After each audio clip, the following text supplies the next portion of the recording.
برج ہوت پائسز اس وقت تالے کے دونوں حاکم سیارے نیپچون اور مشتری تالے میں ہی موجود ہیں۔ مشتری کا عارضی قیام ہے، جلد ہی یہاں سے نکل کے خانہ مال میں داخل ہو جائے گا اور دیرینہ مسائل کو حل کرے گا، رکا ہوا پیسہ واپس لائے گا،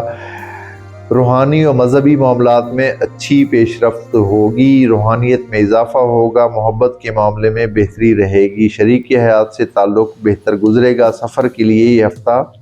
بہتر رہے گا، عزیز و اقارب کے معاملات سے خود کو دور رکھنا بہتر رہے گا، کاروباری افراد کو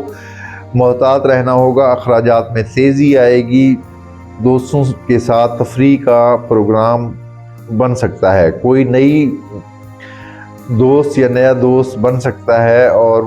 مرد و خواتین دونوں کے لیے دوستی کے بارے میں یہ ہفتہ سازگار گزرے گا، کوئی آرزو پوری ہوگی، نئی ملازمت بھی مل سکتی ہے، اور ملازم پیشہ افراد کے لیے یہ ہفتہ اچھا گزرے گا، گاڑی خراب ہو سکتی ہے، چالان ہونے کا بھی امکان نظر آتا ہے، آرمی سے تعلق رکھنے والے پائسز افراد پر یہ ہفتہ سختی لائے گا، انڈر ٹریننگ فوجی حضرات پر کام کا بوجھ بڑھے گا،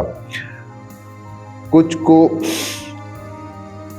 گھر میں کوئی مہمان بھی آ سکتا ہے جس سے خوشی کی خبر ملے گی، ذاتی صحت کا سیارہ شمس بہتر ہے، بیمار افراد جو تھے ان کو شفا ملے گی، اور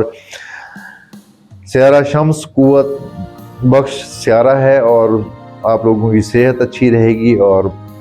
یہ تھا ہمارا آج کا ولاگ، اور